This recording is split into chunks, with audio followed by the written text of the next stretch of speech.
కాదు. పుట్టినరోజు చేసుకుందామన్న క్యాలెండర్లో ఆ రోజే ఉండదు వాళ్ళకి. కనుక ఇది లీఫ్ సంవత్సరం 366 రోజులు పూర్తి చేసుకొని మరలా 2025లోకి మనం వెళ్తున్నామంటే ఆ సంవత్సరం మనల్ని తీసుకెళ్ళిపోతుందో, లేదా మనకు ఆనందాన్ని సంతోషాన్ని వస్తుందో, లేదా ఇప్పటి వరకు ఆరోగ్యంగా ఉన్న మనకి అనారోగ్యాల పాలవుతామో తెలియనిది. రాబో దాని కొరకు ఆనందపడతామే కానీ గడిచిన దాంట్లో దేవుడు చేసినటువంటి విలువను గొప్పగా ఉంచుకోవడమే గొప్ప భాగ్యం. మంచిది. ఈరోజు ఒక అమూల్యమైన మాటలను మనం విందాం. దిద్దుబాటు లేని జీవితం దేవుడు మెచ్చునా. ఏంటిది? దిద్దుబాటు లేని జీవితం దేవుడు మెచ్చునా. ప్రియమైన దేవుని వాళ్ళరా, ప్రతి మనిషి తన జీవితంలో తెలుసో తెలియకో కొన్ని తప్పుదములు చేస్తూ ఉంటాడు. తెలిసి చేసేవి ఉంటాయి, తెలియక చేసేవి కూడా ఉంటాయి. కానీ తెలిసి చేసినా తప్పే, తెలియక చేసినా తప్పే. ఎప్పుడైనా కార్ డ్రైవింగ్ చేసుకుంటూ వెళ్తున్నాం అనుకోండి, పొరపాటు జరిగింది, వెంటనే ఒక కారు, మనం వెళ్ళే కారు ఎదుట ఉన్నటువంటి సైకిల్ మీద వెళ్ళే వ్యక్తిని గుద్దేసింది అనుకోండి, నువ్వు పొరపాటే అంటావు, కానీ అక్కడ ఏమవుతుంది? తన కాలో చెయ్యో ఇరిగిపోయింది అనుకోండి. పొరపాటును సరిదిద్దుకునే అవకాశం మనం చేయటం దాంట్లో చిన్న పొరపాటు. అది తెలిసి చేసినా తెలియక చేయకపోయినా అక్కడ ప్రమాదం జరిగింది. ఆ ప్రమాదం వల్ల ఒక వ్యక్తి యొక్క కాలో చెయ్యో విరిగిపోయింది. అది నష్టం. దాన్ని సరిదిద్దుకునే అవకాశం. ప్రాణం పోతే మనం ఏం చేయలేం. కానీ మన లైఫ్లో, మన జీవితంలో కూడా కొన్ని ఒడిదుడుకులు, కొన్ని ఆటంకాలు, కొన్ని భయంకరమైనటువంటి నేరాలు, కొన్ని భయంకరమైనటువంటి విపత్తులు, వీటన్నిటి నుంచి మనం తప్పించుకోవాలంటే ముందు మన జీవితాన్ని సరిదిద్దుకోవాలి. సరిదిద్దుకోవడానికి ఎవరైతే ఇష్టపడతారో వారు దేవునికి ఇష్టలుగా ఉంటారు. చాలామంది ఇష్టపడరు. నా లైఫ్ నా ఇష్టం, నా జీవితం నా ఇష్టం అంటారు. కానీ దేవుడు వాక్యంలో ఏం చెప్తున్నాడంటే ప్రతి మాట తనకు లోబడి మనం జీవించాలన్నది దేవుని ఉద్దేశం. కానీ మనం ఏం చేస్తాం? దేవునికి లోబడే మాటలు కానీ లోబడే తత్వం కానీ మనలో 90% ఉండలేదండి. దేవుడికి నచ్చినట్టుగా మనం బ్రతకమన్నది దేవుడు కోరుకున్నట్టు. కానీ మనం ఏం చేస్తాం తెలుసా? మనకు నచ్చినట్టుగా బ్రతకడానికే ఇష్టపడతాం. నీకు నచ్చినట్టే ఉంటావు, కానీ దేవుడికి నచ్చినట్టుగా ఉంటావా? ఉంటాం. కానీ బైబిల్లో ఉన్న భక్తులందరూ కూడా దేవుడికి ఏది నచ్చిందో అది చేశారు. దేవుడు వాళ్ళని మెచ్చుకున్నట్టు. దేవుడికి నచ్చింది చేసి దేవుడి యొక్క మహిమను, ఘనతను వాళ్ళు పొందుకున్నారు. మనకు నచ్చినట్టుగా చేసి మన ఇష్టానుసారంగా నడిచి దేవుని కోపానికి గురైపోతున్నాం. కనుక బైబిల్ అంతట్లో కూడా దిద్దుబాటు అంటే మనం సరిదిద్దుకుంటే వచ్చే ఆనందం వేరు. ఎవరైతే సరిదిద్దుకుంటారో సరిదిద్దుకున్న వాళ్ళని దేవుడు చాలా ప్రేమిస్తాడండి. ఏమండి, ఈ 2024 సంవత్సరం అంతా కూడా ఎక్కడ నీ లోపం ఉందో, ఎక్కడ నువ్వు ఇబ్బందిగా ఉన్నావో, ఎక్కడ దేవునికి ఆటంకంగా ఉన్నావో, ఎక్కడ నీ మనస్సు దేవునికి వ్యతిరేకంగా ఉందో, ఎక్కడ నేరాలు చేసావో, ఎక్కడ దేవునికి వ్యతిరేకమైన జీవితాల్లో నువ్వు పాల్గొన్నావో వాటన్నిటినీ ఒకసారి జ్ఞాపకం చేసుకోండి. నేను అలా చేయకూడదు, నేను సరిదిద్దుకుంటాను అనే ఆలోచన మీకు ఎప్పుడైనా వచ్చిందా? ప్రతి సంవత్సరం మనం అనుకుంటాం జనవరి 1 నుంచి నేను మారిపోవాలి, జనవరి 1 నుంచి నేను ప్రతి వారము చర్చికి వెళ్ళిపోవాలి, ఈ సంవత్సరం అంతా కూడా మానకుండా ఒక్క రోజు కూడా నేను చర్చికి వెళ్ళాలనే ఆలోచనలో మనం కొనసాగించాలని ముందు అనుకుంటాం. కానీ అనుకోకుండా ఆబ్సెంట్లు పెట్టేస్తుంటాం. బంధువుల్లో పెళ్ళి ఉందనగానే పెళ్ళి ఇంపార్టెంట్ అనుకుంటాం, ఫంక్షన్ ఇంపార్టెంట్గా చూసిన మనం ఆరాధనని వదిలేసుకుంటూ ఉంటాం. దేవునికి ఎవరైతే ఇంపార్టెంట్ ఇస్తారో దేవుడు వారిని తప్పనిసరిగా ప్రేమిస్తాడు. ఆయన వదలడు. దేవుడు బైబిల్ అంతట్లో మనం చదువుతుంటే ఇశ్రాయేలీయులు ఎన్ని నేరాలు చేసుకుంటూ వెళ్తున్నారు. వారి నేరాలన్నిటిలో నుంచి దేవుడు కోపం రావటం, ఒకసారి అమోరీలకు అప్పచెప్పటం, ఒకసారి ఫిలిస్తీన్లకు అప్పచెప్పటం, మరొకసారి మరొకరికి వాళ్ళ నేరాలను బట్టి ఒక్కొక్క చోట హింసిస్తూ వచ్చాడు. చివరికి ఇశ్రాయేలీయులు అందరూ ఒకప్పుడు మరి ఐగుప్తు దేశంలో 430 సంవత్సరాలు బానిసలుగా ఉన్నారంటే దేవుణ్ణి మర్చిపోయారు. అబ్రహాము చెప్పినట్టుగా విని అబ్రహాము సంతతిగా వచ్చినటువంటి వీళ్ళు ఇసాకును, యాకోబును వెంబడించి యేసోపు ఉన్నటువంటి కాలంలో ఐగుప్తులోకి వెళ్ళారు. ఐగుప్తులో భయంకరమైనటువంటి పరిస్థితుల నుంచి దేవుడు వారిని రక్షించి ఆ కరువులో నుంచి కాపాడి ఐగుప్తు దేశంలో వాళ్ళు ఉండగా కొంతకాలం తర్వాత ఐగుప్తు దేశంలో నివాసం ఉంటున్న వీళ్ళు ఐగుప్తు దేశంలో ఉన్నటువంటి ఆహార పదార్థాలకు, అక్కడున్న వాతావరణానికి అలవాటు పడిపోయి అక్కడ ఉన్నటువంటి పూజల పునస్కారాలు చేయడం ప్రారంభించి ఇశ్రాయేలు దేవుడు అయినటువంటి యెహోవాను మర్చిపోయారు. మర్చిపోయినందుకు దేవుడు కోపం వచ్చి ఎన్ని సంవత్సరాలు వారిని బాధ పెట్టాడు? 430 సంవత్సరాలు బాధ పెట్టాడు. అప్పటికి మా పూర్వీకుల దేవుడు ఒక ఆయన ఉన్నాడు అని గుర్తుపెట్టుకొని దేవునికి మొరపెట్టి ఏడవగా కన్నీళ్లు కారవగా వాళ్ళ మొర విని వాళ్ళ రక్షించడానికి మరలా మోషేని పుట్టించి మరలా కానాను దేశానికి ప్రయాణం చేయించాడు. అంటే ఇశ్రాయేలీలో కానీ మనుషులుగా ఉన్న మనలో కూడా మార్పు అనేది రాకపోతే, దిద్దుబాటు అనేది సరిదిద్దుకోకపోతే, సరిదిద్దుకోలేని జీవితాన్ని దేవుడు క్షమించడు. అందుకని బైబిల్ అంతటిలోకి క్షమాపణ చాలా ఇంపార్టెంట్ ఇచ్చాడండి. క్రీస్తు చేసిన త్యాగం క్షమాపణ. క్షమించే మనస్సు, క్షమించే గుణం క్రీస్తులో ఉంది. క్రీస్తుని వెంబడిస్తున్నావంటే నీలో ఉండాలి, సరిదిద్దుకోవాలి, సరి చేసుకోవాలి, సరిగా ఉండటానికి ప్రయత్నం చేయాలి. చూద్దాం బైబిల్లోంచి కూడా కొన్ని మాటలు మనం చూస్తే దేవుడు తన విషయాలలో ఏ విషయాల్లో ఎవరెవరి విషయాల్లో కాపాడుకుంటూ సరిదిద్దుకుంటూ వచ్చాడో, లోబడే తత్వం కలిగినటువంటి వ్యక్తులు ఎలా ఉన్నారో ఒకసారి విందాం. ఒకసారి కీర్తనల గ్రంథం మీరు చూసినట్లయితే 50వ కీర్తనల గ్రంథం 50వ కీర్తన చూడండి, 17వ చరణాన్ని ఒకసారి మనం చదువుకుందాం. చూడండి ఎంత మంచి మాట్లాడుతున్నాడు. దిద్దుబాటు ఏమంటే అసహ్యమా? ఎందుకు? సరిదిద్దే వాళ్ళు సరిచేయమని చెబుతుంటే మనకు ఎలా ఉంటుంది అంటండి, దిద్దుబాటు నీకు అసహ్యం కదా, నీవు నా మాటలను నీ వెనుకకు త్రోసివేసేదవు. చూసారండి ఏమంటాడు? నీవు నా మాటలను నీ వెనుకకు త్రోసివేసేది అంటే ఏంటి? దిద్దుబాటు నీకు ఎలా ఉంది? అసహ్యంగా ఉంది, ఓర్చుకోలేని విధంగా ఉంది. దిద్దుబాటు ఎవరికి ఇష్టం ఉంటుందండి? మంచి మాటలు చెప్తాం అనుకోండి, ఎవరైనా వింటారా? సినిమా పేర్లు కూడా మంచి పేరు పెట్టని ఆడిద్దేమో. గాలోడు, స్టూపిడ్, రాస్కెల్, మరి భయంకరమైన చట్ట పేర్లన్నీ ఉంటాయి. ఆ పేర్లన్నీ పెట్టారనుకోండి, ఆ పేరును బట్టి సినిమాలు ఆడతాయి. ఏంటదమ్మా? పోరం బొక్క అంట. అవైతే బాగుంటాయి, అవైతేనే ఇంట్రెస్ట్ ఉంటారు. దిద్దుబాటు మంచిది ఉంటుంది. మంచి అబ్బాయి అన్నారు అనుకోండి, అసలు ఎవరు చూడండి, మంచిగా ఎలా బ్రతకాలి చూడండి. సినిమా కూడా తీసేవాడు ఏం చేస్తాడు తెలుసా? ఫస్ట్ నుంచి చచ్చిపోయేంత వరకు బాగా కొట్టుకొని చచ్చిపోయేంత వరకు చూపిస్తాడు. మంచిగా ఉంటారు ఎలాగో సినిమా తీరండి. కొట్టుకున్నంత వరకు బాగా చూపిస్తాడు, నరుక్కోవడం చూపిస్తాడు. చచ్చిపోయే టైంలో లాస్ట్ చచ్చిపోయడంలో ఒక మంచి స్లోగన్ ఒకటి పెట్టేసేసి అప్పటిదాకా నరుక్కుందాన్ని అన్నిటికీ ఇదే ముందని చెప్పేసి మానేస్తారు. ఇక అయిపోయింది సినిమా అంటారు. మంచిగా బతకడం ఎలాగనేది చూపించడం ఎవరి వల్ల కాదు. దేవుడు ఏమన్నాడంటే ప్రతి మనిషి సరిదిద్దుకోవాలి. దిద్దుబాటు నీకు ఎలా ఉండాలి? అసహ్యం కదా అంటున్నాడండి. అంటే సరిదిద్దుకోవడం చాలా మందికి ఇష్టం లేదండి. ఒక వ్యభిచారం చేసే స్త్రీ దగ్గరికి వెళ్ళి అమ్మ ఇక పాపం చేయమాకన్నాడు అనుకోండి, ఒప్పుకుంటారా? ఎవరు నాకు చెప్తాడు, నీ వల్ల నాకేమవుతుంది, నాకేంటి, నాకు నష్టం ఎందుకు అని అంటారు. అంతేకాదండి, ఒక తాగుబోతుని సరిదిద్దుకో, సరి చేసుకో, నీ జీవితం బాగు చేసుకో అన్నారు అనుకోండి, మాట వింటాడా? వినడు. దిద్దుబాటు బోర్డు మీద అక్షరాలు రాసాము, రాసిన వాటి మీద మరలా రాసాము అనుకోండి, అవన్నీ పాడైపోతాయి. దాన్ని సరిదిద్దాలంటే ఏం చేయాలి? బోర్డు అంతా క్లీన్గా తుడిసి మరలా మొదటి నుంచి అక్షరాలు రాయని ఎంత నీట్గా కనపడతాయో మన లైఫ్ కూడా, మన జీవితం కూడా ప్రారంభం నుంచి ముగింపు వరకు సరిదిద్దుకోవాలి. సరిదిద్దుకున్న వాడే సరిగా ఉంటాడు. సరిదిద్దుకోలేకపోతే మన జీవితం దేవుడికి అసహ్యం అంటున్నాడండి. దిద్దుబాటు నీకు అసహ్యం కదా, నీవు నా మాటలను వెనుకకు త్రోసివేస్తేవి. మాటలు ఏం చేశాడంటే వెనక్క నెట్టేసాడు, లెక్క చేయట్లేదు. దేవుని మాటలు లెక్క చేయలేని పరిస్థితిలో నువ్వు ఉంటున్నావంటే నువ్వు దేవునికి ఇష్టంగా ఉండట్లేదని అర్థం. ఇంకొక మాట మనం చూద్దాం. కీర్తన గ్రంథం 104వ కీర్తన 33వ చరణాన్ని మనం చదువుకుందాం. 104వ కీర్తన చదువు. ఏమంటున్నాడు చూడండి, నా జీవితకాలం అంతయు నేను యెహోవాకు కీర్తనలు పాడేదను, నేనున్నంత కాలము నా దేవుని కీర్తించేదను. దావీదు గారు చూడండి ఏమంటున్నాడు, నా జీవితకాలం అంతయు నేను యెహోవాను కీర్తించాను, యెహోవాకు పాటలు పాడేదను. అంటే నా అతను కోరుకుంటుంది ఏంటి? నేను బ్రతుకున్నంత వరకు దేవుణ్ణి వదిలిపెట్టను, బ్రతుకున్నంత వరకు దేవుళ్ళలోనే ఉంటాను, నా జీవితం అంతా దేవునికో అంకితం చేస్తాను. అంత గొప్పగా ఉంటుంది. మనం ఎవరైనా చేస్తామో ఆలోచన?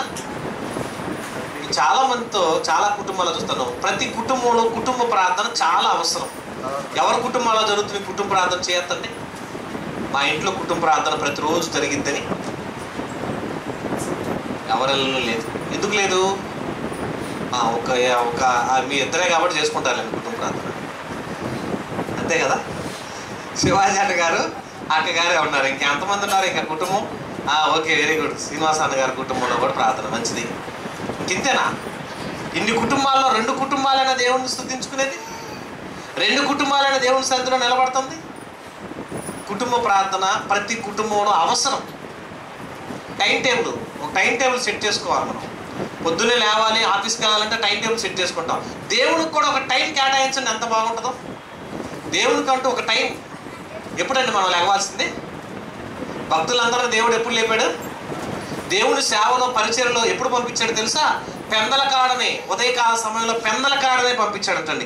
పెందలకాడనే ఏం చేశాడు? ఇర్మియా గ్రంథం 7వ అధ్యాయం 25వ వచనం చూడండి. తన భక్తులైనటువంటి వారిని పెందలకాడనే లేపి సువార్తకు పంపించాడండి, పరిచర్య నిమిత్తం. ఇప్పుడు పెందలకాడ లేవటం అంటే మనకు బద్ధకం అయిపోయింది.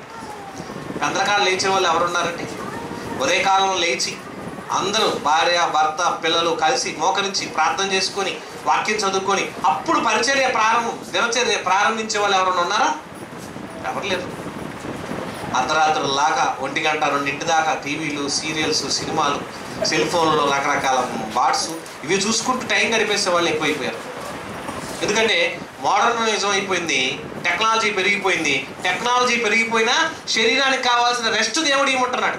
ఈకపోవటం వల్ల ఏమవుతున్నాం? మనమే చాలా ఆరోగ్యాన్ని క్షీణించిపోతున్నాం. నువ్వు పెందలకాడనే లేవాలంటే పెందలకాడ పడుకుంటే కదా, అక్కడే దెబ్బతింటుంది కుటుంబాలు. కానీ భక్తులను దేవుడు ఎప్పుడు లేపాడు చూడండి. ఏమంటున్నాడు? ఇర్మియా గ్రంథం 7వ అధ్యాయము 25వ వచనం. ఏమా? మీ పితరులు ఐగుప్తు దేశము నుండి బయలుదేరి వచ్చిన దినము నుండి నేటి వరకు చూసారని ఏమన్నాడు? నేను అనుదినము పెందలకాడనే లేచి ప్రవక్తలైన నా సేవకులందరినీ చూసారండి మీ వద్దకు పంపుచూ వచ్చితిని. చూసారండి ప్రతి ఒక్కరిని పెందలకాడని లేచి ప్రవక్తలైన నా సేవకులందరినీ మీ వద్దకు పంపుచూ వచ్చితిని. పెందలకాడని ఉదయకాల సమయంలో లేచే వాళ్ళు ఎవరున్నారు? మీరు ఉదయకాల సమయంలో ఆన్లైన్ క్లాసులు పెట్టి 2 సంవత్సరాల నుంచి బోరు కొట్టిపోతుంది. మీరు రాక వాక్యం చెప్పడం జరుగుతుంది కానీ ఎంతమంది వస్తారంటే కష్టమైపోతుంది. కొంతమందికి ఫోన్ చేయగలిగితే లేపుతున్నారు, కొంతమంది అయితే ఫోన్ స్విచ్ ఆఫ్ చేసేసుకున్నారు. ఈ గొడవ ఎందుకు మనకి ఎత్తలేదు అనుకుంటారేమో. ఎందుకు లేవాలి మీరు? పెందలకాడని లేచి దేవుని వాక్యం ఉంటే ఎంత మంచిదో తెలుసా? ఉదయకాల సమయంలో దేవుని వాక్యం వింటే ఎలా ఉంటుంది? ఆ రోజంతా కూడా అదే ఆనందం ఉంటుంది. పొద్దున లేచి ఒక పాట, దేవుని పాట వినండి. అది సాయంత్రం నువ్వు పడుకునేంత వరకు నీ మనసులో రికార్డ్ అవుతూ ఉంటుంది. మైకు మళ్ళీ చెబుతూ ఉంటుంది, మళ్ళీ ఆ పాట రిటర్న్ అవుతూ ఉంటుంది. ఎందుకు? ఉదయకాల సమయంలో మనం దేవుని స్తుతించడం ప్రారంభిస్తే ఆ స్తుతించినటువంటి మాట మన హృదయంలో సాయంత్రం వరకు రిపీట్ అవుతూనే ఉంటుంది. కానీ మనం ఎప్పుడైతే మరి తప్పుడు మాటలు, తప్పుడు సినిమా పాటలు, తప్పుడు వాక్యాలు వింటున్నాం అనుకోండి, చాలా బాగోదండి. చాలామంది కొన్ని కుటుంబాలు, నేను అప్పుడప్పుడు గృహదర్శనాలకు వెళ్తుంటే చర్చిలో ఉన్నసేపు మంచి పాటలు మంచిగా ఉన్నారు, సినిమా పాటలు పెట్టుకుని టీవీలో వింటున్నారండి. సినిమా పాటలు ఇంకా ఎలా వినబుద్ధి అవుతుంది? నీ దేహంలో దేవుని మాటలు, దేవుని పాటలు, దేవుని గానములు నీ నోట వెంట దేవుని స్తుతించే నాలుకతో దేవుని పాటలు రావాల్సిన నీ నోట్లో నుంచి సినిమా పాటలు పాడుతున్నావంటే, మధురమైన పాటలు ఎప్పుడో విన్నాను, నాకు బాగా ఇష్టం అండి ఆ పాటలు, ఇష్టమే. కానీ ఇప్పుడు అది చేయకూడదు కదా, ఇప్పుడు అది పాడకూడదు కదా, ఇప్పుడు చూడకూడదు కదా, ఇప్పుడు వాటిని నువ్వు నెమరు వేసుకోకూడదు కదా, ఇప్పుడు వాటిని తలంచుకోకూడదు కదా. కానీ మనం ఏం చేస్తాం? వాటినే తలంచుకుంటూ, వాటినే వింటూ, వాటినే చేసుకుంటాం. ఎంత ఆయాస్కరం అండి, ఎంత దేవునికి వ్యతిరేకంగా ఉంటుంది. నీ నోటితో, అన్నగారు లోపల రండి, మీ నోటితో దేవుణ్ణి స్తుతిస్తూ అదే మీ నోటితో దేవుణ్ణి అవమానపరిచే విధంగా కూడా మాట్లాడితే ఎంత భయంకరంగా ఉంటుందండి. కనుక ప్రియమైన దేవుని వారలారా, దిద్దుబాటు ప్రతి మనిషికి అవసరం.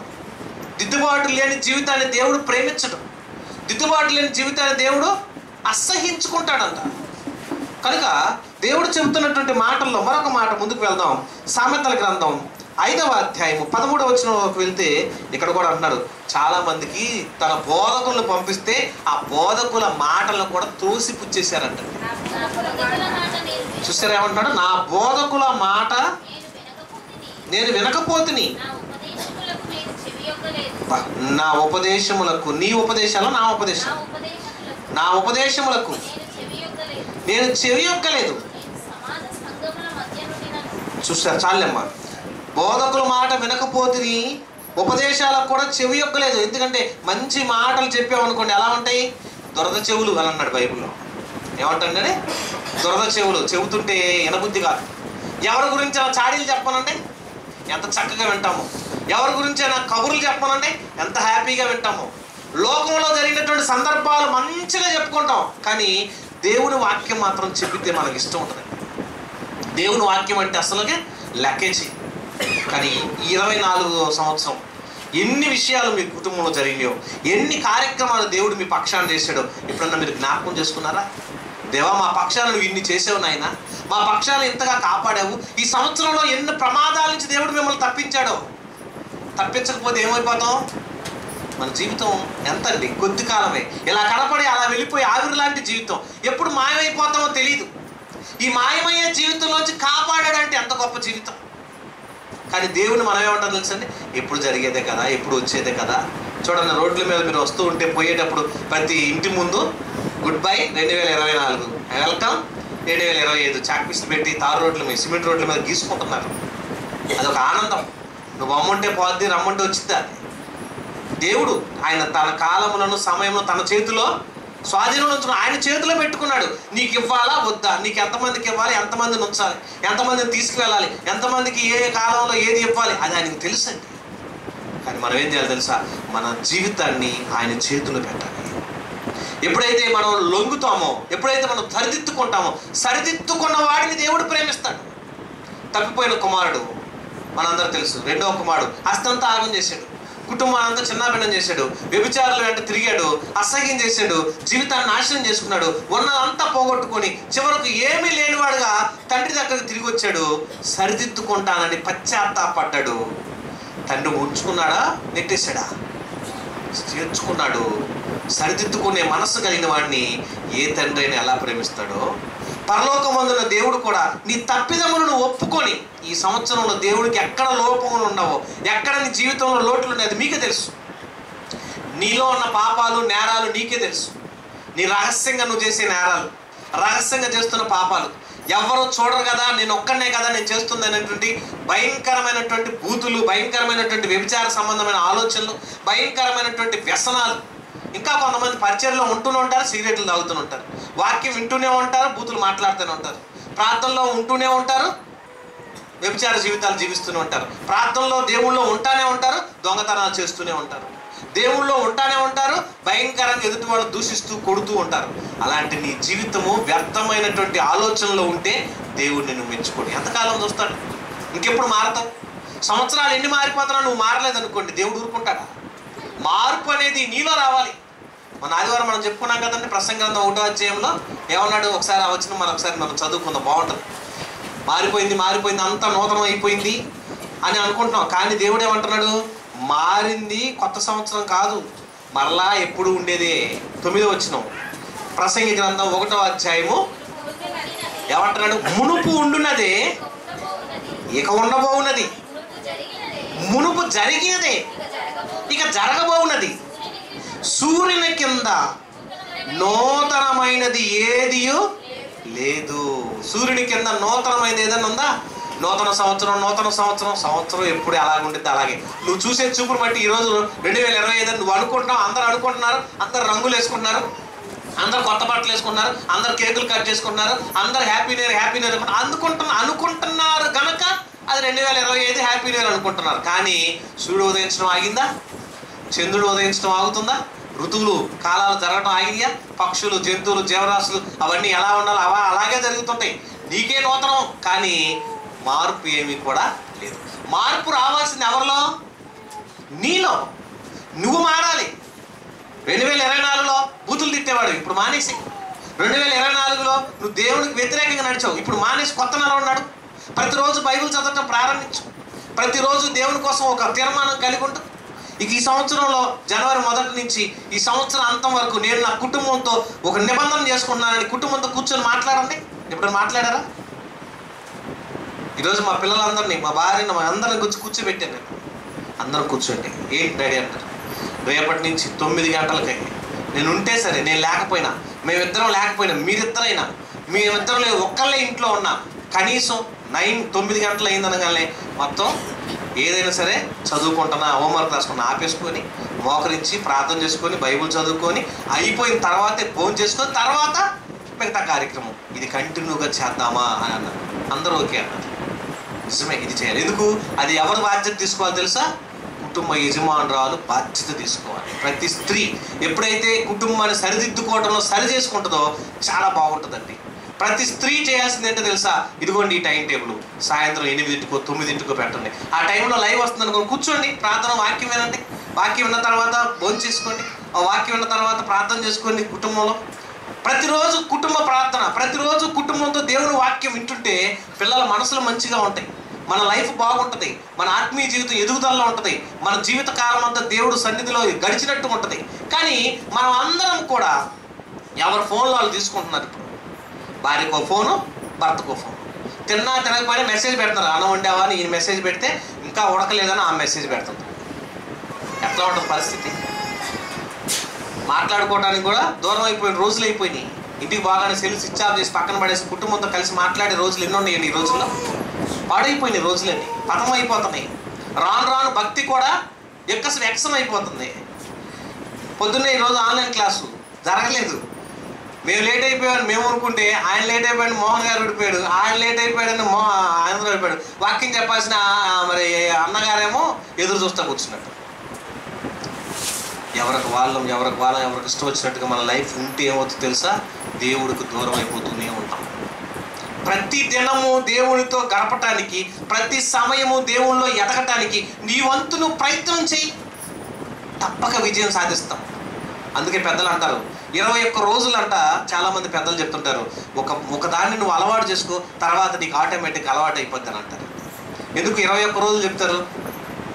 కోడిగుడ్డు పొదిగిద్ది ఎన్ని రోజులు? 21 రోజులు. అది గుడ్డు మీద పొదిగి 20 రోజులకి ఆ గుడ్డు కాస్త ఏమైంది? పిల్ల అయిపోద్ది. అది పగల కొట్టుకొని బయటకు వచ్చేసింది. 21 రోజులకు పొదిగిద్ది అంట పూర్తిగా. అలాగే సెంట్రింగ్ స్లాబ్ కూడా ఎన్ని రోజులు పెడతారండి? 21 రోజులు పెడతారు ఎక్కువ శాతం.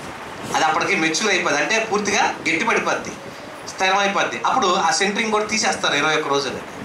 ఈ మానవ జీవితంలో కూడా ఈ 21 రోజుని కంటిన్యూగా ఒక అలవాటు చేసుకుని ఒక టయానికి కనుక నువ్వు లేస్తాం ప్రారంభించావు అనుకోండి, ఇక అలారం పెట్టాల్సిన పని లేదు. నువ్వు ఎన్ని గంటలు పడుకున్నా అదే టయానికి మెడికి వచ్చేస్తుంది. ఎప్పుడైతే నువ్వు దేవునికి ఇంపార్టెంట్ ఇస్తావో, మంచం మించి లేవగానే మోకరించడం అలవాటు చేసుకోండి. మంచం మించి లేవగానే పని టైం అయిపోయిందని చెప్పేసి పరుగులు తీస్తావే కానీ పెందల కాడని లేచి మోకరించి ప్రార్థన చేసుకుని అలవాటు నువ్వు ఎప్పుడు చేసుకుంటావు చెప్పు.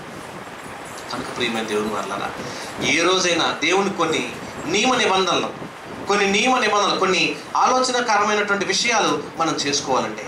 నా దగ్గర ఒక కరపత్రం ఉంది, దేవుని చిత్తం అయితే రేపు దాన్ని మీకు అందరికీ ప్రింట్ చేసి నేను ఇద్దామని ఒక ఆలోచన చేశాను. ఎందుకనంటే దీంట్లో ఏముంటాయో తెలుసా? ప్రతిరోజు మన దినచర్య గురించిన టైం టేబుల్. ఏంటి టైం టేబుల్? ప్రతిరోజు మనం ఏం చేయాలి? ఇతరులు నేను క్షమించాను 1వ నెంబర్ కాడ ఆ రోజు దాని ముందు టిక్ పెట్టుకోవాలి, క్షమించావా లేదా అని. నిన్ను సరిదిద్దుకోవడానికి దేవుడు పెట్టినటువంటి ఆర్డర్. 2వ ఆర్డర్ తెలుసా? నా మాటల్లో మాదిరిగా ఉన్నాను, చెప్పిన మాటల్లో నేను మాదిరికరంగా నడుచుకుంటున్నాను.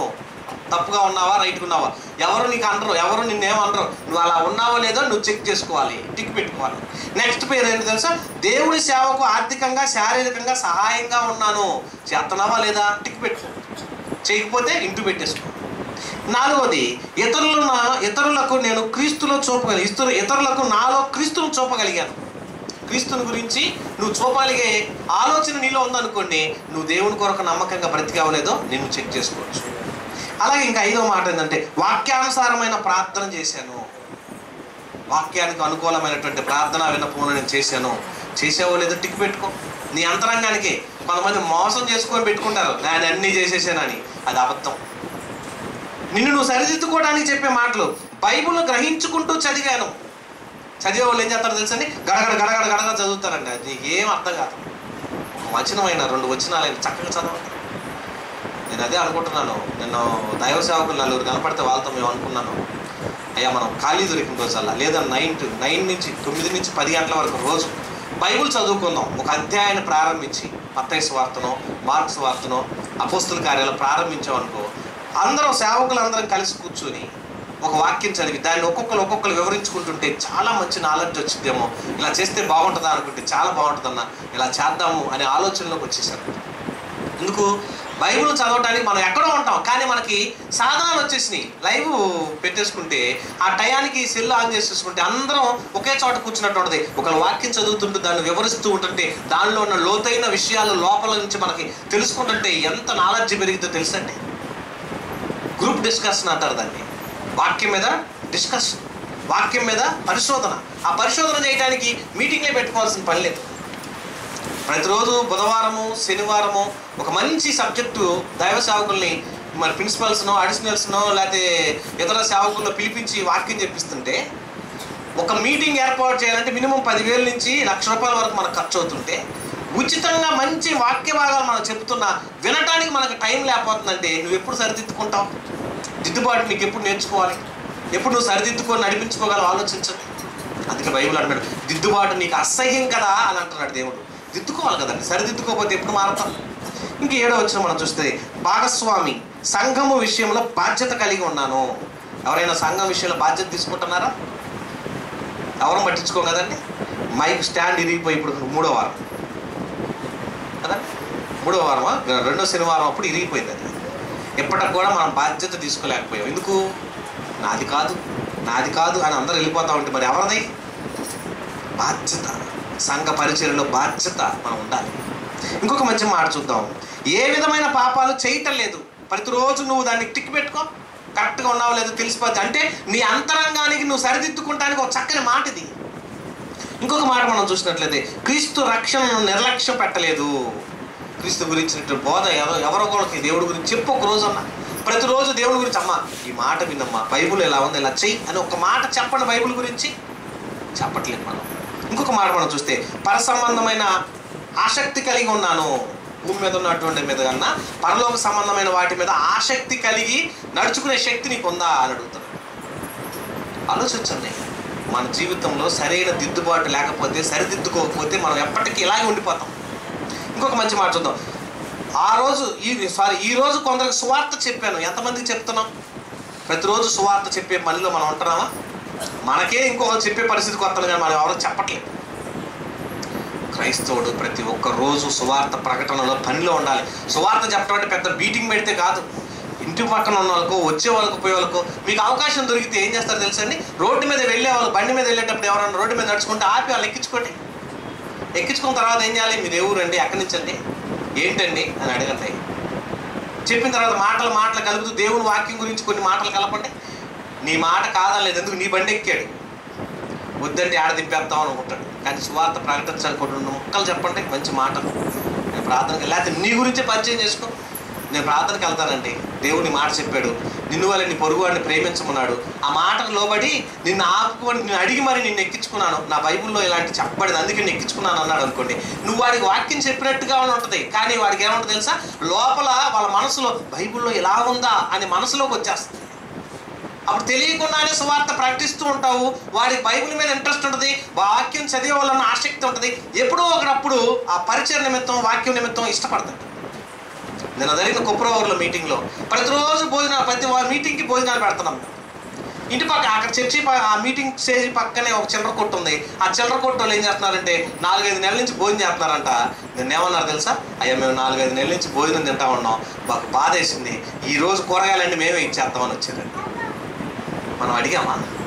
లేదు. నువ్వు ప్రేమించు, ప్రేమ చూపించు, అందరిని ఆకర్షించుకుంటే నిన్ను బట్టి అనేకులు మారుతారు.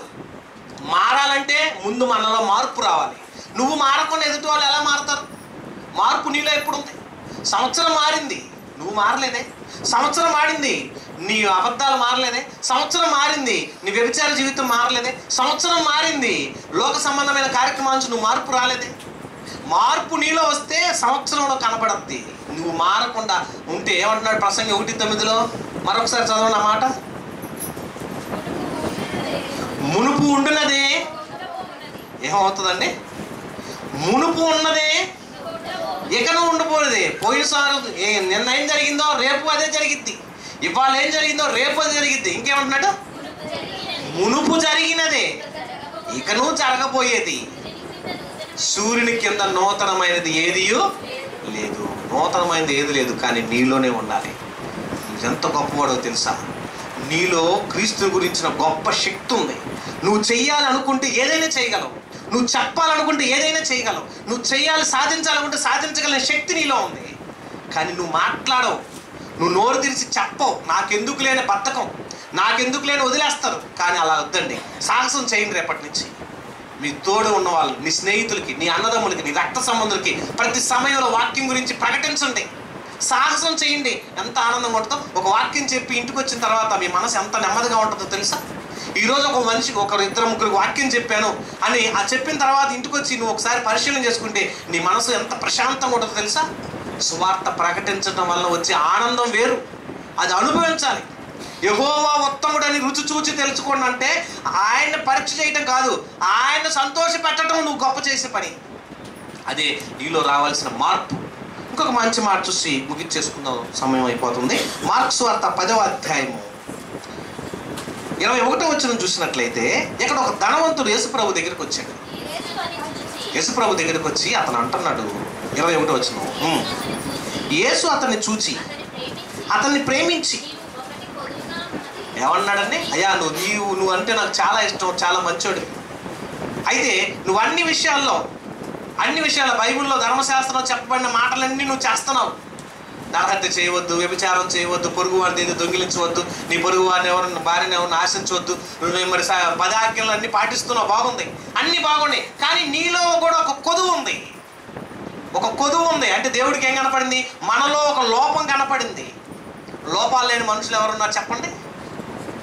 లోపాలు లేని లోపాలు ఉన్న చీరలు అంటే టక్కన కొనుక్కోవడానికి వెళ్తాం. కనపడదు గజ్జాలు ఏమన్నా ఉంటే తొందర చౌకు వస్తుంది, చీపు వస్తుందని. లోపం లేని మనిషి ఎవరు? లోపాలు నీలో కూడా ఉన్నాయని అక్కడ ఉన్నటువంటి ధనవంతుడితో ఒక లోపాన్ని చెప్పాడండి. ఏమంటున్నాడు? నీకొకటి కొదువుగా ఉన్నది. చూసారంటే, నీవు వెళ్ళి నీకు కలిగినదంతయు అమ్మి పేదలకిమ్ము, పరలోకంలో నీకు ధనము కలుగును, నీవు వచ్చి నన్ను వెంబడించు.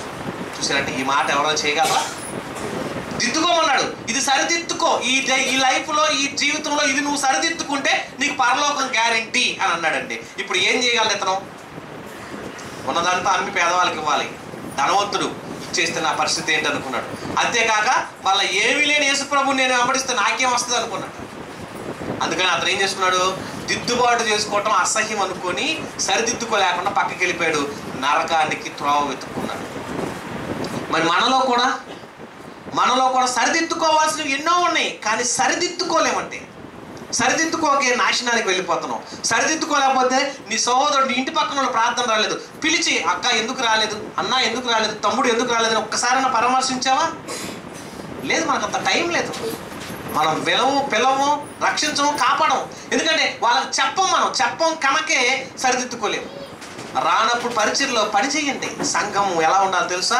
సంఘము అనేక మందికి మాదిరికరంగా ఉండాలి.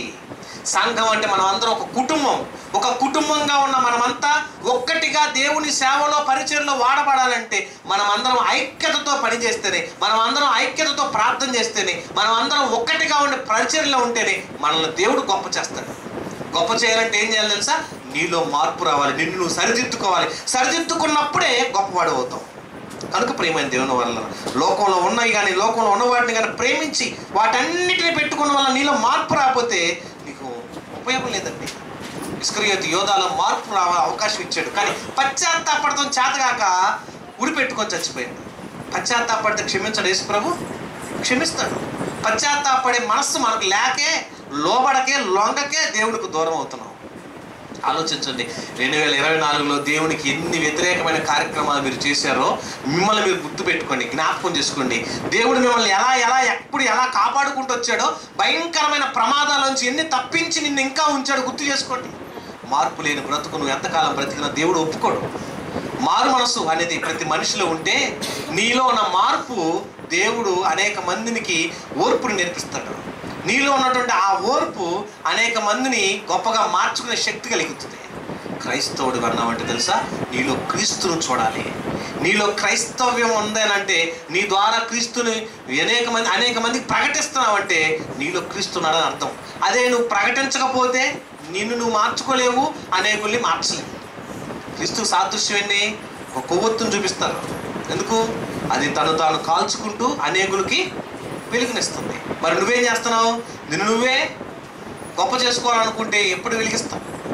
నిన్ను నువ్వు దేవుని కొరకు అర్పణ అయిపోవాలి. నిన్ను నువ్వు దేవుని కొరకు అంగీకరించబడాలి. నిన్ను నువ్వు దేవుని కొరకు తగ్గించుకోవాలి. ఎప్పుడైతే తగ్గించుకుంటావో, ఎప్పుడైతే ఓర్చుకుంటావో, ఎప్పుడైతే సహనము, నెమ్మది, ఎప్పుడైతే నిన్ను తప్పుడు అభిప్రాయాల తప్పించబడతావో నిన్ను దేవుడు హెచ్చిస్తాడు.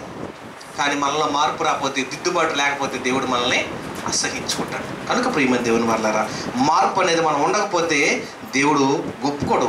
కొరింథీ మొదటి పత్రిక 10వ అధ్యాయం 12వ వచనం చూస్తే ఇక్కడ మాట అంటున్నాడు, తాను నిలుచుచున్నాను అనుకున్నవాడు. ఎవడైతే నేను నిలబడ్డా నాకేం పర్వాలేదు, ఈ 2024 నేను లేకపోతే కార్యక్రమాలు ఎక్కడుంది, నేను లేకపోతే మీటింగ్ ఎక్కడుంది, నేను లేకపోతే కార్యక్రమం ఏం జరిగింది, నేనే అని నువ్వు ఎప్పుడు అనుకున్నావు? అది అహంకారం, అహంభావం. నువ్వు కాదు, మనము, సంఘము. నీకు దేవుడు ఓపిక ఇచ్చిన కొద్దీ నీ శక్తి కొలది దేవుని కొరకు చెయ్యి. దేవుడు నేను ఇంకా విస్తరింపజేస్తాడు. అందుకే ఇక్కడ ఏమన్నాడు చూడండి, తాను నిలుచుచున్నానని తలంచువాడు పడకుండానట్లు జాగ్రత్తగా చూసుకొనవలెను. జాగ్రత్తగా ఏం చేయాలంట? నువ్వు చూసుకోవాలి. నేను ఇంతకాలం ఎలా ఉన్నాను? అయ్యా ఇంతటి పర్లేదు. నీ పక్కవాడో, నీ సహోదరుడో, మరొకలో దేవుడికి దూరం అయ్యారు. కానీ ఆ స్థితిలోకి వెళ్లకుండా నువ్వు నిలబడ్డందుకు దేవుని కృతజ్ఞతలు చెప్పి ఆ పడిపోయిన వ్యక్తి దగ్గరికి వెళ్ళి ప్రయాసపడి అతన్ని ఏ విధంగానైనా ప్రయత్నం చేసి దేవుని సన్నిధికి నిలబెట్టి నడిపించు. అది నిన్ను దేవుడు గొప్ప చేస్తాడు. రేపు ఎప్పుడైనా నువ్వు పడిపోయే స్థితికి వచ్చినప్పుడు అతను నిన్ను ఆదుకుంటాడు. ఎందుకంటే మానవ జీవితంలో ఒడిదుడుకులు సహజం. కానీ మనకు తెలియకుండా పతనం అయ్యే పరిస్థితికి రాబోవచ్చు. కానీ నువ్వేం చేయాలి తెలుసా? నువ్వు పడిపోకుండా ముందు జాగ్రత్త చూసుకో. భక్తిలో తగ్గిపోతున్నావా? ప్రార్థనలో తగ్గిపోతున్నావా? దేవుని మీటింగ్లకి చాలా కార్యక్రమాలకు దూరం అయిపోతున్నావా? పరిచర్లో ఎన్నిసార్లు నువ్వు ఎగ్గొట్టావో, ఎన్నిసార్లు బద్ధకంగా ఉండి దేవుని వాక్యాన్ని ఆరాధన కూడా రాకుండా ఎగ్గొట్టిన రోజులు ఉంటాయి. నాకేముందిలే అని చాలామంది అండి అహంకారం ఉంటుంది. అదే సంఘంలో ఎవరి మీదో కోపం ఉందనుకో, నీకు వాళ్ళ మీద కోపం మనసులో పెట్టుకుని ఆరాధన ఎగ్గొడుతుంటాం. తప్పండి. మనం క్షమించకపోతే, సరిదిద్దుకోకపోతే దేవుడు మనల్ని మెచ్చడు. కనుక ప్రియమైన దేవుని వర్లారా, దిద్దుబాటు నీకు అసహ్యం కదా అంటున్నాడు. అసహ్యంగా ఉంటే నిన్ను దేవుడు అసహించుకుంటాడు. అదే దిద్దుబాటు నువ్వు సరిదిద్దుకుంటే, నువ్వు సరిదిద్దుకున్న నిన్ను దేవుడు హెచ్చిస్తాడు. హెచ్చించే స్థితిలో దేవుడు నేను చూస్తున్నాడు. భయము కలిగి నిత్యము దేవుని కొరకు కఠినమైనటువంటి కార్యక్రమాలను ముందుకు సాగితే దేవుడు నిన్ను హెచ్చిస్తాడు. అందుకని ఏమన్నాడు తెలుసా? తాను నిలుచుచున్నాను అనుకున్నవాడు పడకున్నట్లు జాగ్రత్తగా చూసుకోండి. ఎప్పుడైతే మనం జాగ్రత్త పడతామో దేవుడు హెచ్చిస్తాడు. ఆయన హెచ్చించేంత వరకు నిలబడ్డావా దేవుడు నిన్ను ప్రేమిస్తాడు. కనుక ప్రియమైన దేవుని వల్లరా, ఇంకా చాలా మాటలు ఉన్నాయి. కానీ దైవజనులు మనకు కొన్ని విషయాలు లైవ్ ద్వారా తెలియజేస్తున్నారు. కనుక మరి తండ్రి గారి ద్వారా మరలా మనకి అవకాశం దొరకపోవచ్చు. తాను వృద్ధాప్యంలో ఉండి కూడా రెస్ట్ తీసుకోవాల్సిన సమయంలో కూడా మరిన్ని మంచి మాటలు మనతో చెప్తున్నప్పుడు ఆ మాటలు అమూల్యమైన. ఎందుకంటే తాను ఉండంగా ఆ రత్నాలు లాంటి, వజ్రాలు లాంటి, వైడూర్యాలు లాంటి మాటలు మనకు విలువ తెలియదు. తాను ఈ లోకాన్ని విడిచి వెళ్ళాడు అనుకోండి, అయ్యో ఆయన లేడే, ఆయన లైవ్లో చూడలేకపోతున్నాం అనుకుంటాం. జాన్సన్ అన్న గారు ఒక పాటల గురించి చెప్తుంటే ఎంత ఆనందపడేవాళ్ళం. ఆయన చెప్పలేకపోతున్నాడని ఎంత బాధగా ఉంది మనకి. ఆయన కనపడకపోతే ఎంత బాధగా ఉంది. జయశాలి గారు ఉండంగా ఆయన మాటల యొక్క విలువేందో మనం తెలుసుకొని ఆ మాటల విలువ కలిగినటువంటివిగా గొప్పగా ఉందాం. 2025 వచ్చింది. 12 గంటలు దాటుతుంది అనగానే ఊరంతా గొడవ కేకలు, అరుపులు వేసుకుని అరుస్తుంటారు. అరవటం వల్ల ఏమైనా గొప్ప ఆనందమా? కాదు కదా. దేవా నువ్వు మంచి స్థితిలో రాబో సంవత్సరంలో ప్రవేశపెట్టావంటే అది నీ కృప. నీ సన్నిధి మాకు తోడుగా ఉంచావు. ఆయన స్తుతించడం, ఘనతగా ఉండటం గొప్ప భాగ్యం. అందుకని ఈ సమయంలో, ఈ స్థలంలో, ఈ దేవుని సన్నిధిలో మనం ఉండటం ఆశీర్వాదకరం.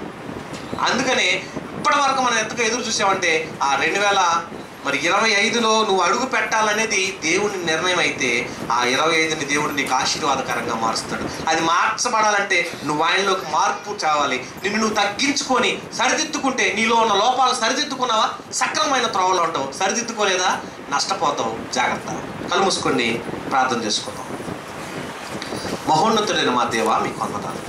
విత్తబడిన మాటల్లో దోషములు, తప్పిదములు క్షమించున్నాయి. లోపము లేని మనిషి అంటూ భూమి మీద ఎవరు లేరు.